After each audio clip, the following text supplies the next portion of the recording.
सोचो, ये तुम्हारी नई जिंदगी का पहला दिन है और तुम बहुत खुश हो।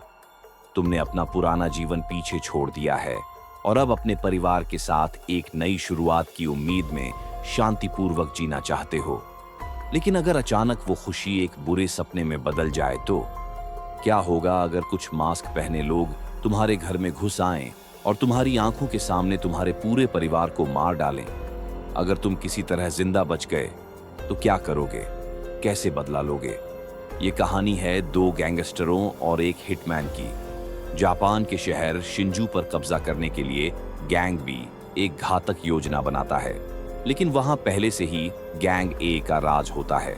इसीलिए गैंग बी गैंग ए को खत्म करने के लिए एक बेरहम और एक्सपर्ट हिटमैन को हायर करता है। यह हिटमैन का आखिरी मिशन होता है।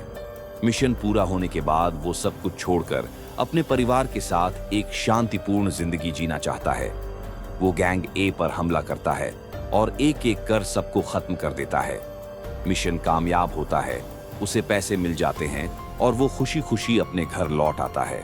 अपने बीवी बच्चों को देखकर वो कहता है, मैंने ये सब छोड़ दिया है सिर्फ तुम्हारे लिए। लेकिन किस्मत को कुछ और ही मंजूर होता है। वो नहाने जाता है, तभी उसे अपने बेटे की चीख सुनाई देती है। वो दौड़कर बाहर आता है और देखता है कि 5 नकाबपोश लोग उसके घर में घुस चुके हैं। एक आदमी उसे पकड़ लेता है और बाकी उसकी बेटी पर बंदूक तान देते हैं। कुछ ही पलों में उसकी बीवी और बेटी को उसके सामने गोली मार दी जाती है और फिर उसे भी गोली मार दी जाती है, लेकिन वो बच जाता है। उसके पुराने दोस्त उसे अस्पताल पहुंचा देते हैं। कुछ दिन बाद गैंग बी का एक आदमी अस्पताल में घुसकर उसके कमरे में पहुंच जाता है। वो उसकी ड्रिप में जहर मिला देता है। उसी वक्त एक डॉक्टर कमरे में आता है और उसे रंगे हाथों पकड़ लेता है, लेकिन कातिल रुकता नहीं। वो डॉक्टर को मौका दिए बिना गोली मार देता है ताकि उसका राज छिपा रहे। ये सारा मंजर हिटमैन देख लेता है। अब वह पूरी तरह जाग चुका होता है और कातिल पर झपट पड़ता है। कुछ सेकंड की जबरदस्त फाइट के बाद वह उसे वहीं खत्म कर देता है। अब हिटमैन फैसला करता है कि वह इन सबको एक एक कर खत्म करेगा। वह मरने का नाटक करता है ताकि दुश्मन निश्चिंत हो जाएं। उसके दोस्त उसे गैंग बी की आइस फैक्ट्री में दुश्मनों के हवाले कर देते हैं, लेकिन वह पूरी तैयारी के साथ वहां पहुंचता है। एक जबरदस्त फाइट के बाद फैक्ट्री में विस्फोट हो जाता है, लेकिन हिटमैन फिर भी बच जाता है। वो एक अहम कातिल को जिंदा पकड़ता है, उसे यातना देता है और फिर मार डालता है। फिर वह अपने एक पुराने दोस्त से मिलता है जो उसे शिंजू सिक्योरिटी नाम की एक बिल्डिंग के बारे में बताता है। वहां जाकर हिटमैन को पता चलता है कि उसकी बेटी जिंदा है, लेकिन वो उस आदमी को अपना पिता मानती है जिसने उसकी मां को मारा था। अपनी मां के कातिल को बचाते हुए वो लड़की हिटमैन पर तीर चला देती है और वो बिल्डिंग से नीचे गिर जाता है। कुछ दिन बाद हिटमैन को एक कॉल आता है, अगर अपनी बेटी चाहिए तो फलां बिल्डिंग में आ जा। वह वहां पहुंचता है और उसका सामना एक बड़े गैंग से होता है।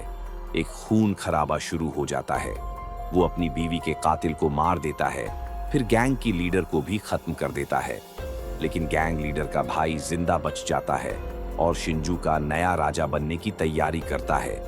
गैंग लीडर का भाई अब शिंजू पर राज कर रहा होता है। वो हर दिन अपने बॉडीगार्ड्स के साथ ट्रेनिंग करता है ताकि और मजबूत बन सके, लेकिन उसे नहीं पता कि मौत उसके बहुत करीब है और उसी की छांव में है। एक दिन जब वो ट्रेनिंग कर रहा होता है, एक परछाई चुपचाप दूर खड़ी होती है, हाथ में धनुष और आंखों में आग। वो थी हिटमैन की बेटी, जिसे अब सच्चाई पता चल चुकी थी, जिसे अब समझ आ चुका था कि उसका नकली बाप ही उसकी मां का असली कातिल है और उसकी असली पहचान एक योद्धा की बेटी होना है।